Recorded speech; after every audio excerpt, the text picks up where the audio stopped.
नमस्कार दोस्तों, आशा करता हूँ कि आप सभी लोग ठीक होंगे, स्वस्थ होंगे। तो जैसा कि आप देख रहे हैं कंटिन्यूअसली हमारा जो एमएस एक्सेल का ट्यूटोरियल है वो चल रहा है, यानी एमएस एक्सेल का जो कोर्स है वो चल रहा है, जिसका कि मैंने पार्ट 1 पार्ट 2 ऑलरेडी यूट्यूब पे अपलोड कर दिया है। ठीक है, आई होप कि आप लोगों ने देखा भी होगा। अगर नहीं देखा है तो इस वीडियो के डिस्क्रिप्शन में आपको उन वीडियोज़ का लिंक मिल जाएगा और वहाँ से आप उसको कंटिन्यू कर सकते हैं। ठीक है, बाकी आज हम बात करने वाले हैं एक्सेल के जो बेसिक फॉर्मूले होते हैं, जिनको मतलब बिल्कुल ही बेसिक माना जाता है एक तरीके से स्टार्टअप के लिए। तो उन्हीं फार्मूलोज के बारे में हमको आज बात करनी है कि उन फार्मूले को कैसे हम यूज़ करेंगे और वो कहाँ कहाँ यूज़ में आ सकते हैं। ठीक है, आपको सामने स्क्रीन पे भी दिखाई दे रहा होगा। तो आज हम टोटल 8 फार्मूले की बात करने वाले हैं जो कि एकदम बेसिक है। ठीक है, तो चलो अब हम स्टार्ट करते हैं।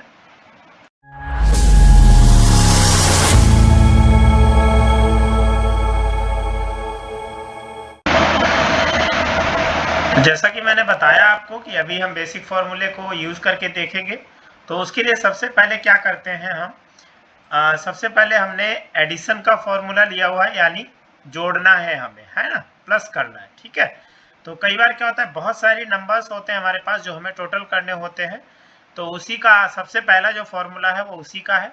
तो क्या करना है आपको, जैसे यहाँ पे आपने सेल पे क्लिक, यहाँ पे ऐसे सिलेक्ट कर रखा है और उसके बाद क्या करना है आपको, इक्वल का ऐसे मार्क प्रेस करना है और उसके बाद सम लिखना है। ठीक है, सम लिखने के बाद आप कीबोर्ड में जो टैब बटन होता है उसको प्रेस करेंगे एक बार, और उसके बाद आप यहाँ से इस तरीके से जाके और इसको सिलेक्ट करेंगे और फिर ब्रैकेट बंद कर देंगे। ठीक है, ब्रैकेट बंद करने के बाद आपको क्या करना है, एंटर करना है। जैसे ही आप एंटर करेंगे तो आपका जो टोटल है वो इस तरीके से आ जाएगा, जैसा कि आपको सामने स्क्रीन पे दिखाई दे रहा होगा। ठीक है, स्क्रीन पे दिखाई दे रहा ना, यहाँ पे ऐसे ये हमारा टोटल हो गया। ठीक है, उसके बाद क्या करना है हमें, एक दूसरा भी तरीका है वो भी मैं आपको दिखा देता हूँ कि आपको यहाँ पे इक्वल लिखना है।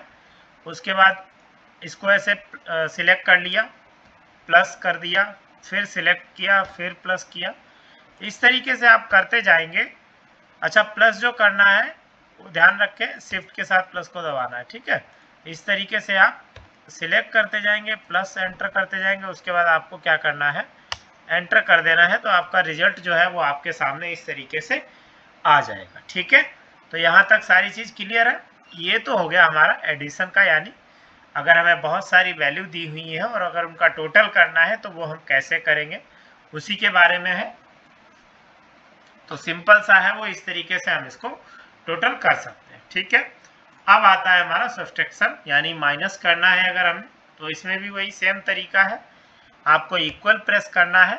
इक्वल प्रेस करने के बाद अगर आपको लगता है तो आप क्या करेंगे, इक्वल प्रेस करने के बाद आपको जो वैल्यू जिससे माइनस करनी है उसको सिलेक्ट करेंगे। उसके बाद माइनस का सिंबल प्रेस करेंगे, उसके बाद जिस वैल्यू को माइनस करना है उसको सिलेक्ट करेंगे, उसके बाद एंटर कर देंगे। ठीक है, तो अभी क्या हुआ, 170 में से 79 अगर हम माइनस करते हैं तो 91 जो हमारा है वो शेष रह जाता है। इस तरीके से माइनस का जो फॉर्मूला है वो हम यूज कर सकते हैं। ठीक है, क्लियर है ये चीज।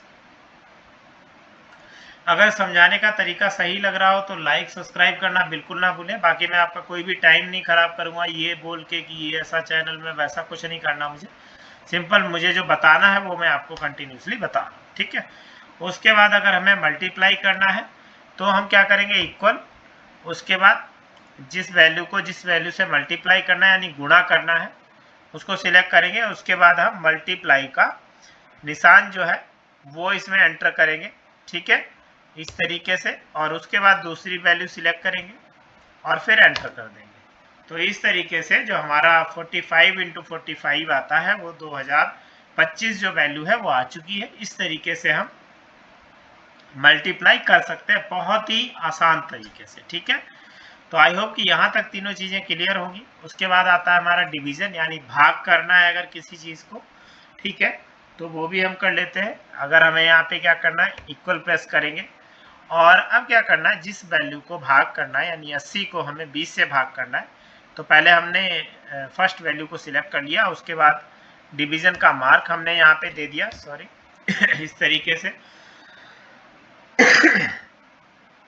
उसके बाद हमें जिससे डिवाइड करना है उसको सिलेक्ट किया और फिर एंटर कर दिया। ठीक है, तो यानी 20 चौको 80 होते हैं। तो इस तरीके से जो 4 था वो हमारा रिजल्ट आ चुका है। ठीक है, तो ये चारों चीजें आपको आई होप कि क्लियर हो गई होंगी यहाँ तक, है ना। चलो इसी बात पे लाइक कर दो और सब्सक्राइब करना बिल्कुल ना भूलें। ये देखो उनके लिए है जो बेसिक जिनको सीखना है या जो स्टार्ट कर रहे हैं MS एक्सेल में। ठीक है, बाकी जो लोग वर्किंग है जिनको आता है उनके लिए किसी काम का नहीं है, नॉर्मल है। ठीक है, अब क्या करना है, हमें परसेंटेज निकालना है यहाँ पे। तो परसेंटेज निकालने के लिए आपको क्या करना है कि पहले हम एक वैल्यू लेते हैं। जैसे कि एक हम मान लेते हैं कि हमारा हाई स्कूल का अगर 12th का अगर रिजल्ट आया है हमारा, तो उसके हमें परसेंटेज निकाल लेते हैं। ठीक है, इक्वल करेंगे।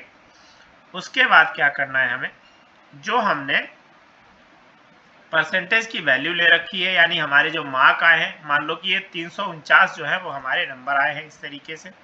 ठीक है, अब क्या करना है, अब हमें तो हमने क्या किया, इसको वैल्यू को सिलेक्ट कर लिया, यानी जो हमारा रिजल्ट आया है उसमें क्या है कि 349 जो है वो हमारे मार्क्स आए हैं। तो क्या करना है आपको, सबसे पहले उस वैल्यू को सिलेक्ट करना है। याद रखें कोई भी फॉर्मूला लगाओगे तो इक्वल आपको लेके चलना ही है साथ में। ठीक है, तो अब क्या करना है आपको, आपने अपना रिजल्ट एक तरीके से सिंपल बता रहा हूँ कि 12th में अगर आपके 349 जो नंबर है वो आए हैं, यानी 349 नंबर आपके आए हैं। 5 सब्जेक्ट होते हैं, हर सब्जेक्ट के 100 नंबर होते हैं, तो यानी 500 हो गए। तो अब हम क्या करेंगे, यहाँ पे डिवाइड करेंगे 500 से और फिर इसको एंटर कर देंगे। एंटर करेंगे तो जो हमारी मार्किंग है वो 69.80% आया हुआ है। ठीक है, तो इस तरीके से हम परसेंटेज निकाल सकते हैं।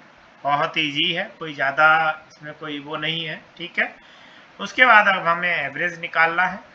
तो हम क्या करेंगे, इक्वल, फिर एवरेज लिखेंगे यहाँ पे इस तरीके से। ठीक है, और उसके बाद हम इसको सिलेक्ट कर लेंगे इस वैल्यू को।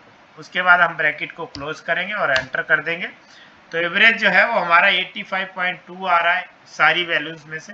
ठीक है, तो इस तरीके से हम एवरेज ले सकते हैं। सारी चीज़ें समझ में आ रही हैं तो प्लीज़ लाइक कमेंट करना बिल्कुल ना भूलें और वीडियो लास्ट तक जरूर देखें ताकि सारे फॉर्मूले आपको पता चल जाए, और सब्सक्राइब करना भी बिल्कुल ना भूलें, और अगर हो सके तो शेयर भी जरूर करें। ठीक है, तो अभी क्या करना है, हमें मैक्सिमम देखना है। ये तो बहुत कम वैल्यू ले रखी है मैंने, कई बार क्या होता है 1000-2000 वैल्यू पड़ी होती है। सपोज कि किसी की सैलरी ही हमने लिखी हुई है बहुत सारे लोगों की, उसमें हमें तुरंत ही देखना है कि सबसे ज़्यादा सैलरी किसकी है। तो सिंपल आपको क्या करना है, मैक्सिमम का फॉर्मूला लगाना है, इक्वल मैक्स लिखना है आपको, उसके बाद टैब, और उसके बाद सारी वैल्यू को सिलेक्ट कर लेना है। जो मैक्सिमम वैल्यू होगी वो यहाँ पे आ जाएगी। ठीक है, तो आप जैसा कि देख रहे हैं यहाँ पे सबसे ज़्यादा 78 है, तो 78 वैल्यू हमारी आ चुकी है, इसी को हम मैक्सिमम कहते हैं। ठीक है, उसके बाद क्या है, उसके बाद अब हमें देखना है कि अगर हमें किसकी सैलरी हमने भेजी हुई है बहुत लोगों की, अब ये देखना है कि सबसे कम सैलरी किसकी गई है। तो सिंपल मिनिमम फॉर्मूला लगाएंगे, इक्वल मिनिमम, इस तरीके से। ठीक है, टैब का बटन दबाने से आपका जो फॉर्मूला है वो कंटिन्यू हो जाता है। उसके बाद सारी वैल्यू को सिलेक्ट करेंगे, ब्रैकेट को बंद करेंगे, एंटर करेंगे तो दिख जाएगा कि सबसे मिनिमम वैल्यू क्या है, 20 है। इसमें आपको यहाँ पे दिखाई दे रहा होगा सबसे जो मिनिमम वैल्यू है वो हमारी 20 आ रही है।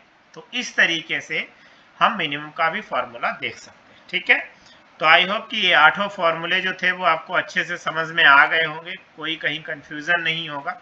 अगर अच्छे से समझ में आ गया तो प्लीज़ चैनल को लाइक सब्सक्राइब करना बिल्कुल ना भूलें, और चैनल को शेयर भी जरूर करें।